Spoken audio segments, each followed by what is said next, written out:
14 январдан баштап, бүгінгі күнге чейин 19 жиын болды. Мына БГК Бишкек шаардын кеңеши инициатор болуп өткөргөн 19 жыйын.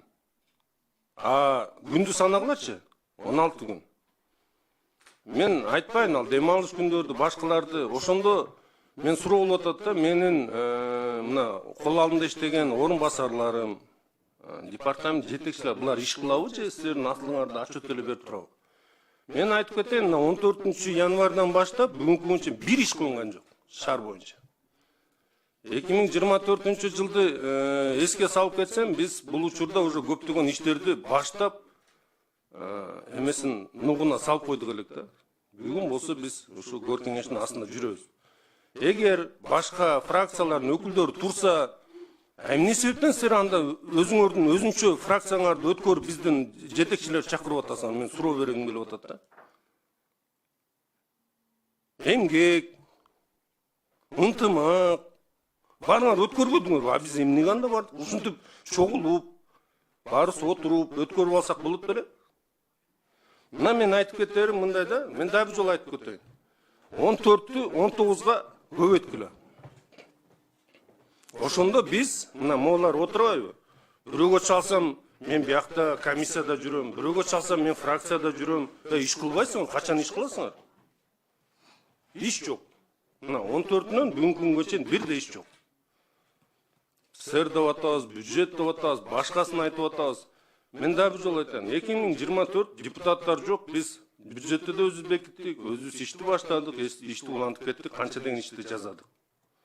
Урматтуулар, эгер ушундай ынтымактуу чогулуп, ушундай иш-чара өткөрө алсаңар, анда ошентип эле өткөрбөйсүңөр. Биз биргелейлик. Баарыңарга бирдей отчет берелик. Мен эми бир суроода сессия менен эмнеси айырмасы бар бүгүнкү күндө? Азыр бизди бир кыйнайсыңар, силерди айтып беребиз. Анан сессия келип, дагы айтып беребиз. Аяктан дагы доказывать этебиз. Анан эмне болот? Биз ушинтип күндөрдүн баарын өткөрүп берген менен Бишкек шаар бизди күтүп турбайт да. Мына бүгүн кар жаап атат. Мына моун жарымы азыр жолдо жүрүп, ар бир перекресткта кайсы машина келди, келген жок, карды тазаладыбы, тазалаган жокпу, туз себилип кеттиби, себилген жокпу? Мен бүгүн атайын мына Жаныбек Абировго, Жылдызбекке кече тапшырмаларды берип атам, эч ким аткарбайт деген кишиге, Кубанычбек Камбарлычке жибердим. 4,5-дан баштап мэрия ишин баштадык. 4,5-дан. Кайсы жолдор туз себилип атат, кайсы жер туз себилип турабы? Анан Жаныбек айтып атпайбы, адашып мага жөнөтүп алыпсың. Жок, адашпай эле мен жөн, мен билгилечи, мен эмне иш кылып атабыз, ошону бир түшүнүп алла дедим да. 4,5-дан баштап. Силер баарыңар чоңсуңар, баарыңар кыйынсыңар. СММчи кылып, мына бүт камералардын баарын бетибизге такап атасыңар, баарыңар кыйынсыңар. Бирок ишти ким кылат? Бир суроо да. Анан мен бүгүн келбейт элем, чын айтайынбы? Эми фракция мына мен башка фракциялар тарынбасын деп мен буга да келбейин дедим да. Ынтымак чакырды, адилет чакырды, эмгек чакырды, мен барган жокмун. Бирок ушу акыркы күндөрү аябай талкуу болуп, соцсетке катуу жар салып, ушул жаңы күч мынакей мэрия жеп жутуп ушу жок кылгантат бүт мүнктүн баарын дегенден мен келдим, алдыңарга келдим. Бүт компроматыңарды бүгүн чыгаргыла, алдыңарды жооп берейин. Ушу урдасам, жесем, ушуну мага айткыла. Ушул жерде мени кетиргиле колуңардан келсе. Мына мен алдыңарга келдим. Бирок мен бир суранышта. Мен жумуштан албагыла да. Мына жогорку кеңеш дагы бүгүнкү күндө өзүнүн чечимин чыгарды. Кой, чектелик, ушу мэрия мындай иш кылыш керек да. Мына мен дагы бир жолу айтып коеюн. Көчөгө ким чыгат азыр? Баарыбыз ушул жерде отурабыз, маңдайыңарда. Эртең шаардыктар жол сыйгалак болуп калды, кар жиналбай калды десе, мен айтам, мына депутаттарга барып сурагыла ошолордон. Мен ал күнү мен иштеген эмесмин, мен ошолордун астында отурдум деп. Анан Айбек Жанжбек, подождите. Я прошу вас, чтобы вы немножко тон сбавили и, наверное, манеру преподнесения информации. Я извиняюсь, здесь депутаты сидят. Все, я извиняюсь. Я извиняюсь. Вы же не школьники, да? Да, я извиняюсь. А то вы уже перешли на какие-то понебратские отношения. Джилдызбек Асанкулович — это вице-спикер, он не Джилдызбек. Извиняюсь, Джилдызбек Асанкулович, уважаемый. Пожалуйста. Уважаемый Джилдызбек Асанкулович, да? Уважаемый Жылдызбек Асанкулович, вы мне прощаете? Тогда я извиняюсь, если где-то перешел. Просто я слушал. Все это, да, сегодня вы депутат. Мы перед вами даем отчет. Но вы тоже имеете, да, какой-то рамки приличия, когда если что-то выставлять, хотя бы у нас узнайте, так ли это, не так ли это. Действительно ли мы продаем, не продаем. Мы же рядом.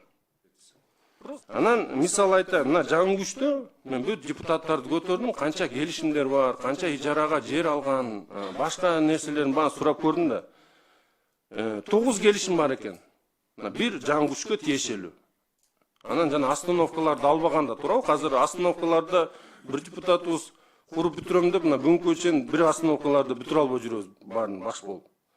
Анан ошол 9 келишимдин алкагында 2,2 гектар жерди бериптирбиз да ижарага. Жалпы суммасы 6 миллион 600 бир жылда алабыз. Кантип бөл боюнча жар саласыңар, буякта өзүңөрдү ушундай болуп атса. Анан бир Токтогулов Максат деген бир депутат бар экен. Токтогулов Максат бар да, Токтогулов Максат bir жерди ижарага алат. Айына 66 миң төлөйт. Туурабы? Максат. Туура. Ошол эле учурда бирөө келип, мага азыр ошол ижарага алып аткан ондай келишимди берет да. Келишимдин алкагында бул суб арендага 9 миң долларга берип атат.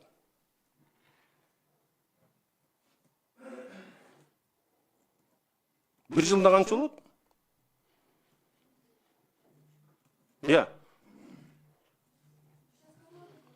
Максатка берип атам, Токтогулов Максат. Уважаемый Айбек Джанбекович, я думаю, сейчас на этом надо остановиться. Я не понял, чем вы тут занимаетесь. Я вас пригласил для того, чтобы мы программу социально-экономического развития рассмотрели.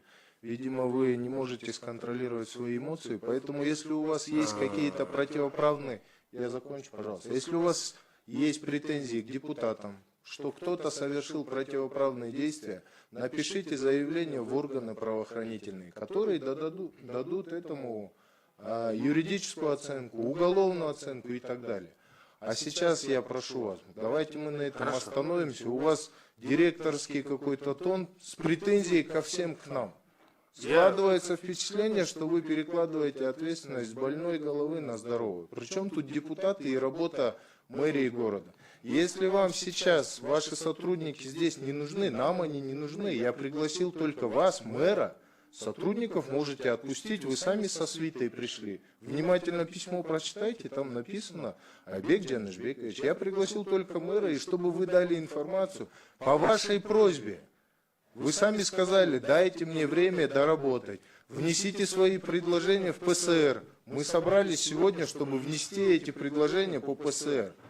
Как мы собираемся, депутаты, всеми фракциями или отдельно, это наше право в соответствии с законом, поэтому на это не надо обращать внимание и акцентировать. Это раз. Второе. Я хочу ваше внимание обратить. Именно для того, чтобы сэкономить ваше время, как я выступил и сказал, я попросил других лидеров фракций присоединиться к нам и одним разом заслушать информацию, чтобы, как вы правильно сказали, 6 раз отдельно не собираться. Поэтому мы старались сделать... собрались. 6 раз уже отдельно с каждым проработали. Я вас не перебивал, пожалуйста. Поэтому я сейчас предлагаю вам остановиться на этих нравоучениях. Это ваше личное мнение. Еще раз я хочу сказать. Если у вас есть претензии к депутатам от Жаңы Күч, от любых других фракций, или вы будете наказаны за сокрытие этой информации, или если она у вас есть, дайте ее давно в органы прокуратуры, и пусть они разберутся, в органы ГКНБ дайте. Ну, во все правоохранительные органы, которые уполномочены этим заниматься. Сейчас вы переходите на понебратство, ругаете депутатов зачем-то. Жылдызбек, Максат, это что за обращение? Я делаю вам замечание, прошу, Айбек Джанбекович, прекратить такое отношение к депутатам, изменить тон, и вы не работаете для нас. Вы работаете для горожан, а мы все здесь, хочу обратить ваше внимание, тоже горожане. Избираться в город Бишкек можно только по прописке городской, поэтому мы такие же горожане, как и все. Поэтому я предлагаю, давайте остановимся на взаимных претензиях. Если у вас претензии ко мне, я готов с вами разговаривать. Только не как вы сказали, я вас не приглашаю выйти, разбираться. Я вас приглашаю в открытое поле. Я могу с вами выйти на открытую конференцию и поговорить. По поводу пансионата. Это сделал я заявление, все это знают, депутаты здесь сидящие вообще ни при чем. Зачем их всех в чем-то обвинять? Задайте вопрос мне, пожалуйста, я согласен. И еще хочу обратить внимание уже наших депутатов. Да, это моя вина, что в прошлом созыве я слишком много отвечал лояльностью на просьбы Айбека Джанышбековича. В каких-то вопросах оказалось, что этого делать не нужно было, потому что сегодня я сам же этой дубинкой получаю. Когда я вас всех убеждал, что нужно уговорить остальных депутатов поддержать инициативу Айбека Джанышбековича, оказалось сегодня я же виноват, и вы же виноваты в том, что вы поддержали эту политику. Я думаю, мы все... на личность, нет? Нет, ни в коем случае. Вы можете потом все прослушать и посмотреть, кто перешел, а кто нет. И впредь, уважаемые коллеги моей фракции, Диана Гуевич, уважаемые коллеги всех остальных фракций, я прошу принять это во внимание и подумать теперь, до того, как вы будете принимать решение. Оказывается, все, что мы делаем во вред политики мэрии города Бишкек. Поэтому, коллеги, я сейчас, Айбек Джанышбекович, еще раз повторяю, мы пригласили только вас. Все службы, которые должны работать, могут быть свободными и могут идти заниматься своими делами. То, что вы встаете в 4 часа утра, вы мне направили, я тоже не спал, я тоже смотрел, чем занимаетесь вы, чем занимаюсь я. Как раз я вам и написал, что вы молодцы. Поблагодарил вас за такую хорошую работу и сейчас говорю, вы молодцы, только я думаю, что не надо в этом нас упрекать. Вы для этого и являетесь мэром города Бишкек, управляющим городом, и это ваша функциональная обязанность. Поэтому я прошу вас внимательно прочитать функциональные обязанности и законодательство депутатов городского кенеша и исполнительного органа в лице мэрии, которым вы руководите. Каждый пусть занимается своим делом. Если городской кенеш занимается незаконными делами, или мы не имеем права, объединившись, заседать, обратитесь в органы, пусть дадут нам оценку, но никак не ваше субъективное мнение. Поэтому я прошу, Айбек Джанышбекович, давайте уже к конструктивному перейдем. Уже мы 45 минут с вами здесь устроили разборки. Бири-бирибизге карама-каршы сөздөргө өтүп кеттик. Я не перебивал вас, пожалуйста. Айткан себебим мындай да. Мен силерге айткан себебим эмнеге мен могу мисалдарды келтирип кеттим. Мен дагы бир жолу басым кылып кетейин. Мен жөндөн-жөн бул нерсени айткан жерим жок. Эртеңки күнү биз акча каражат, каржы булактарын аныктасак, мына ушул эле ижара маселесин дагы эмоция калтырып жиберсем мен кечирим сурайм. Мен себебин да айтып кетем. Чын, айрым учурда иштеп аткан кишини эле келип эле эми эч бир тиешеси жок ишке эле байлай берсеңер, кандай мамиледе болуш керекпиз? Кандай ойдо болуш керекпиз? Мен дагы бир жолу айтайын. Биз бүгүнкү күндө Бишкектин шаардык кеңеш менен толук кандуу иштегенге даярбыз. Иш жүрүп атат. Биз коебуз аны, Айбек Джанышбекович, сиз эмес. Вот силер дегиле анда. Анда силер койдуңар. Мына президиумда силер коюп бердиңер. Бизге керек болсо биз анда 4-күнө да коебуз. Рахмат. 14-нө койдуңар. 14-нда биз сессияга келели. Мына программаны Мирлан Кубанычбек силерге доклад кылып берсин. Анан Кубанычбек Камбарлич айтканда бизге уруксат берди, биз барып ишибизди кыла берели. Макулбу? Рахмат.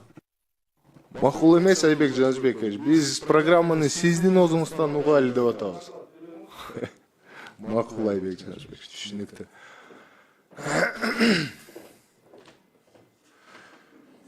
Так, уважаемые коллеги. Да, пожалуйста. Саламатсыңарбы коллегалар, баарыңыздарды. Биз эми ушунчу мэрийликтин угалы